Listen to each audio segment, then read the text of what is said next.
பிரசங்கி அதிகாரம் 11. உன் ஆகாரத்தை தண்ணீர்களின் மேல் போடு, அநேக நாட்களுக்கு பின்பு அதன் பலனை காண்பாய். 7 பேருக்கும் 8 பேருக்கும் பங்கிட்டு கொடு. பூமியின் மேல் என்ன ஆபத்து நேரிடுமோ உனக்கு தெரியாது.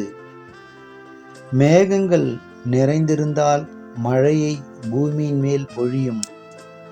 மரமானது தெற்கே விழுந்தாலும் வடக்கே விழுந்தாலும் விழுந்த இடத்திலேயே மரம் கிடக்கும். காற்றை கவனிக்கிறவன் விதைக்க மாட்டான், மேகங்களை நோக்குகிறவன் அறுக்க மாட்டான்.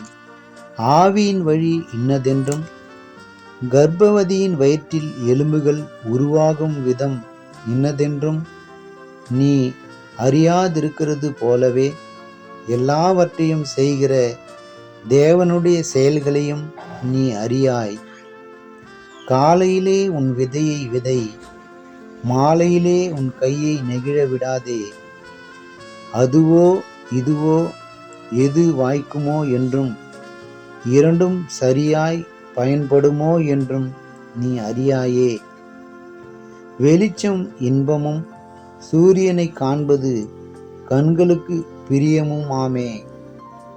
மனுஷன் அநேக வருஷம் ஜீவித்து அவைகளிலெல்லாம் மகிழ்ச்சியாயிருந்தாலும் அவன் இருளின் நாட்களையும் நினைக்க வேண்டும். அவைகள் அநேகமாயிருக்கும், வந்து சம்பவிப்பதெல்லாம் மாயையே. வாலிபனே, உன் இளமையிலே சந்தோஷப்படு. உன் வாலிப நாட்களிலே உன் இருதயம் உன்னை பூரிப்பாக்கட்டும். உன் நெஞ்சின் வழிகளிலும் உன் கண்ணின் காட்சிகளிலும் நட. ஆனாலும் இவை எல்லாவற்றின் நிமித்தமும் தேவனை நியாயத்திலே கொண்டு வந்து நிறுத்துவார் என்று அறி.